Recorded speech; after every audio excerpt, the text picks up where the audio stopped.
Listen, please hear me with your heart. This is my husband, and he has a chance. His tumor started shrinking. He is supposed to be in a chemo chair today at the Georgia Cancer Center, and he's missing his appointment because your hospital has allowed Peggy Heiberger in. We have the documentation to stop her, specifically her. And your hospital is ignoring that. These are the safety nets he set up for himself months ago, legally, justifiably. I am the one that is supposed to make sure he lives, and I am his wife. By hierarchy, I should have been the one the doctor spoke to, and they let her in there. They let her infiltrate. He knew this was going to happen. And now he wants to take off, go to Florida, go be a beach bum, and maybe pick up some cancer treatment down there while he's there, right? He's going to die. This is life or death, and your hospital, by letting this happen, is killing him. He needs mental health treatment, and he needs cancer treatment.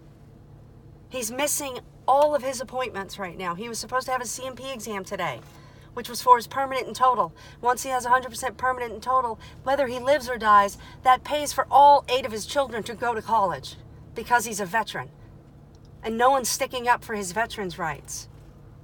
You people, you're not listening to me, and I am the one that was put in place to speak for him, not her. I need you to go back to your legal department and tell them this is life or death. They need to reevaluate their gray area, because HIPAA is not gray. James' life is not gray. The father of my children's life is not a gray area. He needs help. And he needs cancer treatment, or he's going to die, and you're letting that happen. That is not the best interest of the patient.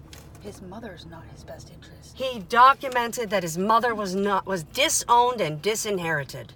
And now you're putting his life in her hands. And if you think his life is important to her, it's not. She's trying to get rich quick because she thinks James's father was exposed to Agent Orange, and that's why he killed himself in 1986. And guess what? She thinks James's mental illness is because of that. And she thinks if she can get her name on the beneficiary paperwork, she can sue the United States government for Agent Orange destroying her family, and she can get rich. You want to know where the greed is in this entire situation? I want my husband to live. She wants him to die so she can get rich. Bring that to your legal department. I beg of you. I'm trying to save my husband's life. Lindsey, do you understand?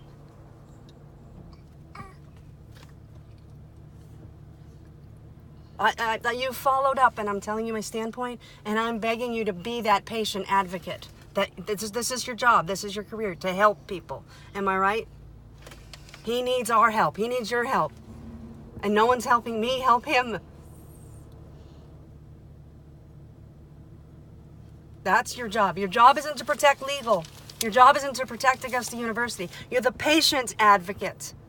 Advocate for him. He needs help, or he's going to go to Florida and die at 39 years old with 8 kids. You gotta take his word on it, Force, when it's no paperwork. And I have paperwork. I have paperwork. The things he's saying is to get him out of the hospital because he doesn't want to die in a hospital. He doesn't want to go to a mental ward like his uncle did. His family is filled with mental illness. And him and I have talked for the past 4 years about breaking the cycle. His father killed himself.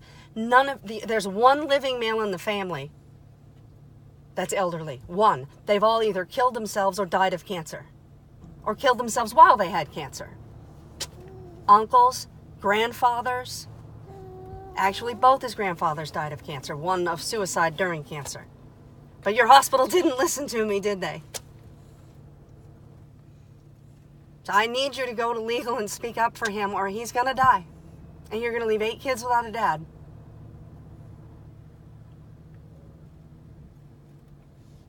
Do you go to work to get your paycheck, or do you go to work to help people? Because I met you. You wanted to help. You saw me. You saw my heart. And all I can ask of you is just go try. I don't expect you to make it happen. I understand that. But I need you to try. Can you do that for me?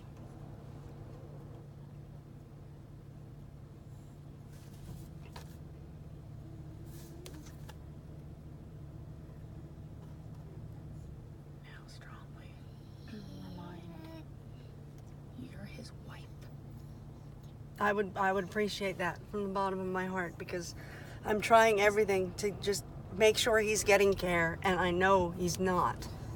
Today is the day that I can verify he's not getting his cancer treatment. Dr. Parikh, or Georgia Cancer Center at Augusta University. Call him. His chair's empty. That's proof right there. Peggy does not have his best interest, or she'd have his butt in that chair. She doesn't even know what his care consists of, because she hasn't been in his life for 2.5 years, because she freaked out and stole a bunch of stuff, and she's a nut herself. That's where the mental illness comes from, is his mother.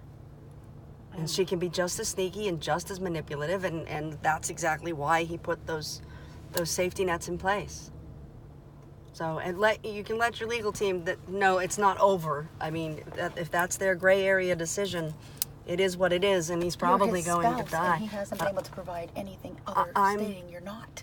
I'm his spouse. Okay, that's a good point my sister just made. I am his spouse. He's provided zero documentation that he was ever planning on leaving me or divorcing me or anything like that. You're just taking your word for it. Of a mentally ill man. And that 1013, whether or not they declare him competent, the United States Army retired him based on mental illness. So he's not competent. He's 100% retired vet based on mental illness. Do they understand that? He is mentally ill. It's documented. He lost his entire career because of it. And they're saying he's competent means he should be active duty in the service. He should get his job back. Your ER shrink doesn't have a The clue. ER shrink. James is lying. He is turning on the charm as he does and making everyone smile because he's so sweet and nice. Oh, there's nothing wrong with him. They're both good at it. They're manipulators. But I'm telling you, that's not the real James right now. He's mentally ill. He needs help. I am begging you, please, like you said, you'll go speak to them. I don't hold you responsible for the decisions that they make, but you're the only voice he has right now in there.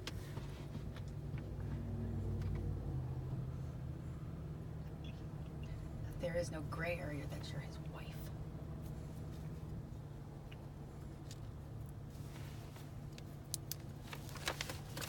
Okay, I appreciate anything you can do to help James. I appreciate it. I really, from the bottom of my heart, I do. Okay, thank you. Bye-bye.